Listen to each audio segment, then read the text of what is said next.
네, 세상을 데이터로 분석하는 시간이죠. 데이터는 알고 있다. 여론조사 전문가 배종찬 인사이트 K 연구소장, 빅데이터 전문가 전민기 한국인사이트 연구소 팀장 두 분 모셨습니다. 어서 오세요. 안녕하십니까. 네, 그리고 저희 세 사람은요 지금 유튜브로 직접 모습을 보실 수 있으니까요. 생방송 보시고 싶으신 분들은 유튜브에서 표창원의 뉴스 하이킥 검색해서 바로 들어와 주시기 바랍니다. 네, 전민기 팀장님, 요새 2030이라는 키워드가 정말 대세인 것 같습니다. 그렇습니다. 좀 빅데이터 상도 그렇죠? 네, 언급량 변화를 좀 볼게요. 2019년에 1년 동안 20만 6천 건 정도 2030이라는 키워드가 언급됐고요. 네. 작년에는 22만 9천 건. 올해는 지금 4월이죠. 네, 언급량이 지금까지 1월 1일부터 18만 5천여 건. 벌써요? 네, 그러니까 뭐 그동안의 어떤 관심보다 올해는 유독 특히나 이제 선거 전후로 해서 이런 키워드들 좀 많이 등장을 한 것 같아요. 이 추세가 계속된다면 올해 뭐 50만 건이 넘는다는 얘기인데 그럴 것 그렇게까지는 같습니다. 않겠죠? 예, 그런데 이제 뭐 하반기 또 이슈가 어떤 것들이 있느냐에 따라서 조금 달라지겠지만 어쨌든 지금의 추세라면은 뭐 역대급 관심이라고 볼 수가 있을 것 같고요. 예. 그 2030 세대가 그럼 어떤 상황과 연결이 많이 돼 있는지 봤더니요. 예. 선거, 투표, 취업, 결혼, 쇼핑, 해외여행 뭐 이런 키워드들인데 확실히 이번 선거를 계기로 해서 2030 세대의 어떤 투표나 선거에 대한 그런 관심이 사실은 2030 세대 외의 세대에서 좀 많이들 갖고 계신 것 같습니다. 그러니까 다른 세대에서 2030은 이번 선거에서 어떻게 하나, 그렇죠. 어떤 상황인가, 어떤 경향을 가지고 있나 이런 궁금증들이 많이 표출됐다 이 말씀이잖아요. 그렇습니다. 예. 그다음에 또 이제 2030과 연결되는 또 하나의 이슈가 공정입니다. 네네. 빅데이터 상으로도 이렇게 키워드 분석해 보셨죠? 네, 그래서 이제 2030 세대랑 공정 키워드를 세대별 연관성으로 좀 분석을 해봤습니다. 그러니까 공정이란 키워드가 어느 세대와 가장 연관성이 깊은지 그랬더니 2030 세대와 청소년. 네, 그 다음에 보시면 고등학생과 10대, 초등학생도 있거든요. 그러니까 90% 이상이 10대, 20대, 30대 연결이 돼 있다라는 것이고요. 그 외에 이제 30대하고 60대가 약간의 비율을 차지하고 있는데 결국 공정이라는 단어에 가장 민감하고 또 가장 이것들을 피부로 받아들이면서 좀 열심히 고민하고 또 표출하는 세대가 결국에는 10대, 20대, 30대다. 이렇게 보셔야 될 것 같아요. 우리 청자분들께 실제 연관어를 보여드리면 좋은데 가장 연관도가 높은 단어 중에 하나 사실 서울이에요. 서울. 네, 그러니까 서울이 선거와도 연결되고 2030 세대에 그리고 또 하나 이제 서울이 또 부동산이고 부동산 생각하면 마용성 영혼까지 끌어다 대출 받아서 집 샀더니 부동산 정책이 상당히 난망한 상태가 되고 이러다 보니까 이게 이제 불공정하고 연결이 되는 것이거든요. 그러니까 연말까지도 계속 전민기 팀장께서 연관어를 소개해 주셨고 또 표창원 진행자께서도 이거 이렇게 되면 역대급 연관어가 그 언급량이 나오겠다는 이야기도 그러게요. 이게 연말로 갈수록 또 차기 대권입니다. 그러다 보면 2030 계속 이야기하는 거죠. 그만큼 중도층 표심도 중요한데 2030 그 말 그대로 이제 분노 표심이거든요. 그래서 더 중요해지는 거죠. 그래서 이제 그 공정이란 키워드 연관어 2030과 제가 합해서 봤더니 불공정이라는 연관어가 가장 높게 나타났고요. 불공정. 분노 폭발, 민심 폭발, 지지율, 투표율.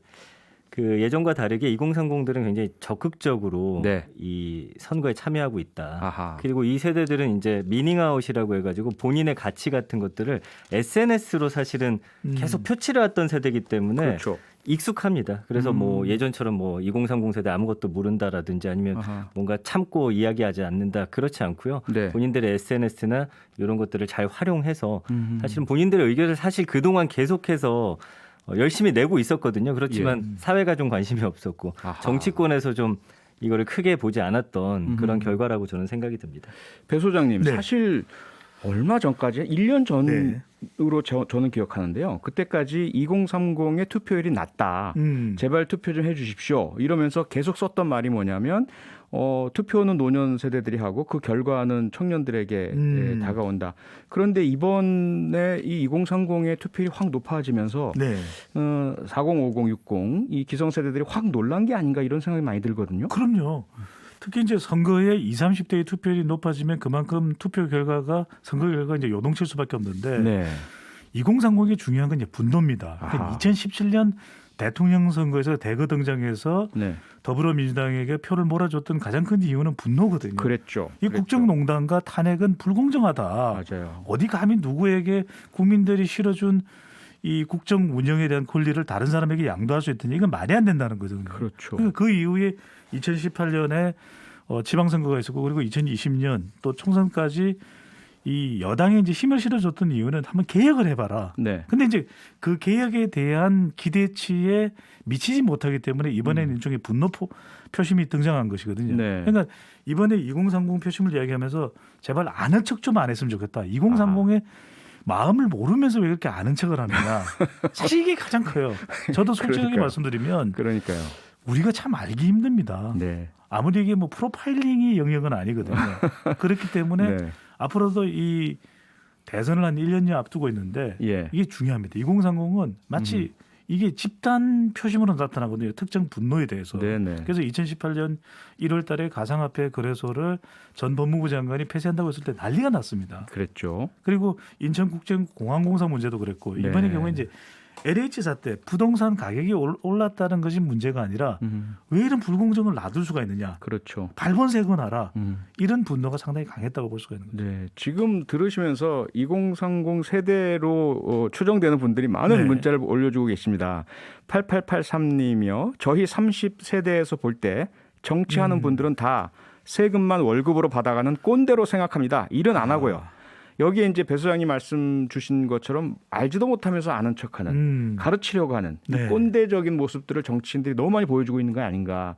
여기에 대한 분노도 많이 표출되는 것 같은데 그럼요. 앞서 말씀해 주신 2030의 분노가 정치적으로 표출된 뭐 계기라고 할까요? 그것이 이제 2017년 국정농단이다라고 말씀 주셨는데 네. 제가 기억하기로도 사실 그것을 불을 당긴 것은 정유라였잖아요. 그랬죠. 돈도 실력이다라는 이 말 한마디가 정말 엄청나게 많은 젊은이들을 일으켜 세웠는데 아유. 그런데 사실 그렇게 깨어나거나 분노를 정치적으로 표출하는 2030 세대들이 지금은 그 반대에 있는 민주당 여당의 또 분노의 표심을 보여주고 있잖아요. 네. 그럼 뭡니까? 2030 세대 어떤 이념적인 경향성이 있는 겁니까? 그렇게 뭐 전혀 다른 쪽에다 계속 분노를 번갈아가면서 표출해주는 이건 어떻게 봐야 될까요? 그러니까 기성세대가 모르면서 아는 척을 했다는 것이 우리가 대체로 진보냐 또는 보수냐 중도냐를 나누는 기준을 마치 북한을 어떻게 바라보느냐에 대해서 초점을 맞췄던 겁니다. 아하. 그러다 보니까 예. 북한에 대해서 좀 전향적이면 네. 긍정적이면 진보다 부정적이면은 또 상당히 보수 성향이 강하게 드러나면 그거는 이제 강성 보수다 이렇게 이제 분류를 해왔던 것이거든요. 네. 근데 그게 아니었던 거예요. 아하. 20대는 진보나 보수가 중요한 것이 아니라 내가 정말 행복한 대한민국이 뭐냐. 네. 내가 이렇게 집 못 사서 아웅바웅하는 것이 아니라 내가 재산이 없어서 가상화폐를 노릴 수밖에 없는 그런 코리니의 상황이 아니라 정말 나에게 마음 깊이 행복해 줄 수 있는 환경을 만들어 줄 수 있는 정치 환경은 뭐냐. 이걸 해봤더니 마치 이 20대 30대들이 기대치와는 전혀 미치지 못하게 마치 아는 것처럼 행동을 하는 것이죠. 네네. 이게 이제 더 큰 분노를 아하. 야기를 시켜왔던 거죠. 지금 네, 8697님께서요. 2030 세대는 진보 보수 없어요. 똑바로 안 하면 누구나 바로 아웃이죠. 사실 제가 느낀 것도 뭐냐면 팩트라는 말이 엄청나게 유행하기 시작했던 그럼요. 2013년 14년에 제가 겪은 것에 팩트 체크. 좋으면 예. 아니 이쪽도 저쪽도 진보건 보수건 그건 난 관심 없고 사실에 기반을 두고 있느냐 논리적이냐 맞습니다. 근거가 있느냐 이런 것들을 따지고 있는데 오히려 기성세대들은 그걸 만약에 진보적인 아젠다에 대해서 반대하면 이 사람들은 보세요.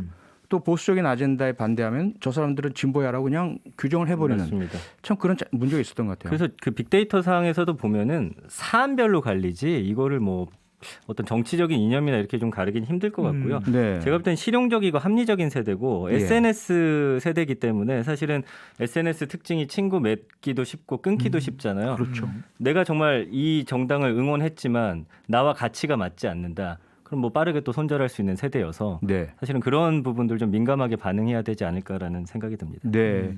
또 하나의 뭐랄까 이것도 뭐랄까 이 다른 세대가 가지고 있는 선입견일지 모르겠는데 2030 세대들이 부동산, 주식, 가상화폐 등의 투자에 다른 세대보다 더 열광한다 이런 시각이 있지 않습니까? 이것도 빅데이터 상에서 확인이 되나요? 그 아까 2030 세대 연관어들을 쭉 보면 반으로 갈리거든요. 네. 이 최근에 있던 정치라든지 그다음에 투자 요걸로 이제 키워드들이 쭉 세분화돼요. 아하. 그래서 그 최근에 어떤 주식이라든지 그다음에 비트코인에 대한 관심이 최근에 가상화폐. 가장 뜨겁습니다. 예. 그 이유는 뭐 다들 아시겠지만 이제 노동이 돈을 버는 사회가 아니라 돈이 돈을 번다라고 생각하기 때문에 그 노동을 통한 어떤 그런 시드머니라든지 아니면 뭔가 투자할 수 있는 돈을 모을 수 없다라고 생각하니까 네. 약간은 좀 투기적인 성향으로 흘러가기도 하는데 아하. 그게 어떻게 보면 그들이 좀 처한 좀 안타까운 현실이기도 합니다만 네. 어쨌든 그럼에도 불구하고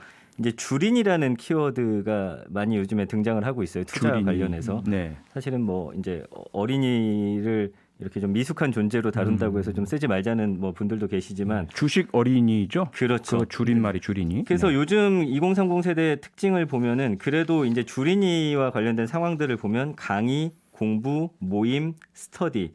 아하. 그러니까 경험은 적지만 그래도 뭔가 이 공부를 통해서 좀 투자에 제대로 하고 대한 싶다. 좀 안목을 좀 늘리고 싶어하는 그런 마음이 있는데 이따가 분석해드리겠지만 그 안에는 약간의 조바심이 있기 때문에 조바심. 사실은 기존 투자자들보다는 수익률이 좀 떨어지는 상황이 있긴 합니다. 네, 조바심이란 말씀 주셨는데, 그러니까 주린이라는 말이 안고 있는 또 하나의 부분들은 본인들이 더 열심히 알고자 하고 노력하고 공부한다란 말인데, 네네. 그 이면에 또 들어가면 조바심이 있다고 지금 말씀을 주셨잖아요. 네네네. 그 조바심의 정체가 뭔가요? 그 조바심의 정체는 뭐 올라가는 집값이라든지 아니면 그 언론에서 요즘에 이제 비트코인 같은 언론 보도 보면은 뭐 100배 수익 냈다, 1000배 수익 냈다. 사실은 그 불가능한 수치인데 아하. 그런 어떤 분위기가 사실은 최근에 대화 주제가 있습니다. 내 친구 이번에 네. 뭐 100만 원 투자했는데 2배가 됐대. 아하. 이런 어떤 좀 소위 말하는 돌아다니는 이야기들이 이들을 좀 조바심 나게 만들 수밖에 없죠. 내가 이걸 하지 않으면 뒤처진다. 그렇죠. 지금 같이 동참 안 하면 손해 볼 것이다. 이런 가장 이런 큰 말씀이죠? 이유는 이제 기회 소멸인 겁니다. 네네. 왜 그러면은 주린이가 코린이로 갔을까? 주린이 가지고 안 되는 거죠. 지난해에 이제 주가가 초상승을 하면서 그때 예. 이제 뛰어들었던 것이 2030 주식 투자자들이거든요. 이른바 초보 투자자들이죠. 주린인데. 네. 그런데 올 초에 들어와서 보니까 이게 또 여러 가지 주가 관련된 악재가 또 등장을 했습니다. 예. 왜냐하면 국채 금리가 상승을 하고 또 이 대형주들이 이제 주가가 상승하고 성장주가 상승했는데 또 이게 어느 정도 같이 상승이 되니까 또 수익이 더 이상 늘어나지 않아요. 이러다 보니까 네. 수익에 조급할 수밖에 없는 2030 세대는 왜냐하면 기회가 없었죠. 어허. 자신들에게는 부동산 투자나 투기든 해볼 만한 기회가 없었고 네. 주식도 10년 전, 20년 전에 이미 오를 대로 다 올랐었고 최근에 이제 이 마지막 기회라고 이렇게 보는 것이거든요. 그러다 보니까 비트코인으로 갈 수밖에 없는데 이주열 하는 총재는 내재 가치가 없다. 아하. 연성수 금융위원장은 집중 단속하겠다. 이렇게 나오는 거. 아니 아빠 엄마 세대는 누릴 거 다 누리고 왜 우리는 안 돼? 네. 이런 마음이 바로 2030 세대의 조바심이거든요. 아하. 근데 적어도 미국이나 이제 유럽 이제 서구권에서는 이걸 어떻게 하면 제도화할 수 있느냐. 비트코인의 경우에도. 그래서 코인베이스 같은 경우에는 지금 최대 주식 비트코인 거래소인데 상장을 했습니다. 상장됐죠. 네. 네. 테슬라의 일론 머스크도 아니 왜 안 돼? 도지코인 좋잖아. 이렇게 이야기를 하는 상태이기 때문에 네. 우리도 무조건 위험하다 안 된다 할 것이 아니라 어떻게 하면 이것을 우리가 제도적으로 안 할 수 있을지 그리고 네. 2030 세대와 눈높이를 할지 이 고민이 사실은 필요한 거죠. 지금 민의로 김정환 님이 바로 그 부분에 대한 말씀을 올려주셨는데요. 뉴스에서 대학생이 20만 원 비트코인 투자해서 900만 원 됐다는 기사 봤어요. 이러니 코인에 투자 안 할 수 없는 거죠. 지금 배 소장님 말씀처럼 기성세대가 한껏 주식 다 해서 그렇죠. 투자하고 이익 보거나 하고 부동산도 결국은 기성세대의 투자 대상이고 청년들은 취업도 어려운데 취업해도 월급으로 집 사는 건 거의 불가능하고 그러니까 딱 나타난 게 기성세대에 비해서 상대적인 뭐랄까요 좀 이익을 볼 수 있는 것이 정보의 빠른 그런 새로운 가상화폐 시장인데 이걸 막 못하게 하니 화가 날 수밖에 없는 거 이렇게 되는 거죠. 맞습니다. 그러니까 뭐 열심히 일한 어떤 대가나 보상이 오지 않으니까 사실 예. 그 부분에 대한 어떤 상실감이 가장 크다고 봐야겠죠. 아, 근데 문제는 그런 상실감과 조바심 때문에 투자를 하는데 워낙 이게 변동폭이 크고 하다 보니까 크게 손실을 보는 위험성이 큰 시장 내에서 피해를 보는 이 젊은이들이 많아진다는 게 문제잖아요. 그 비트코인은 더 그렇겠지만 작년에 이제 그 3월부터 10월까지 신규 투자자들에 대한 그 수익률을 그 자본시장연구원이 이제 분석을 한 게 있습니다. 20만 명 가까이 이제 표본을 모집해가지고 근데 보시면 우리가 주린이라고 불리는 신규 투자자 10명 가운데 6명이 상승장에서도 손실을 본 걸로 드러났고요. 상승장에서도 손실을 봤어요. 네, 그 이유는 뭐냐면 지나치게 잦은 매매. 보니까 평균 소유하고 있는 거래일이 8일밖에 안 되더라고요. 아이고. 자주 팔았죠. 그리고 그날 사서 그날 파는 분들도 많았고요. 변동성이 큰 중소형 주식을 선호한다. 이건 뭐냐면은 크게 먹고 싶다라는 마음이 반영이 돼 있는 거거든요.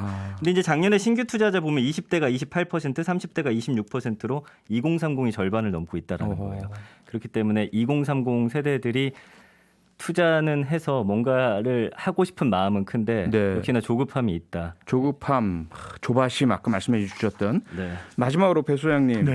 앞서도 말씀 주셨지만 결국 소위 말하는 어른, 기성세대 혹은 정부 당국들이 청년 세대들 보고 막 타박만 할 게 아니라 그렇죠. 실질적인 보호 대책을 만들어주는 게 필요한 거 아닌가요? 그렇습니다. 그러니까 비트코인만 하더라도 뭐 코린이라고 이렇게 비난할 것이 아니라 실제 이제 미국 같은 경우에는 이미 ETF 상품으로도 개발이 돼서 또 그만큼 보완책도 또 마련을 하고 있거든요. 그런 만큼 우리도 기성세대인 하는 총재나 금융위원장 같은 분이 이거 말도 안 돼. 이거 비트코인 이거 뭐 도박이야. 이렇게 이야기를 하는 순간 가슴이 무너집니다. 그게 사실일지라도. 그렇죠. 그러니까 2030 세대에게 허심탄회하게 그래 요즘 뭐가 고민이야. 그러니까 저는 한 10년 전에도 이런 이야기를 했거든요. 30대들은 너무 힘듭니다.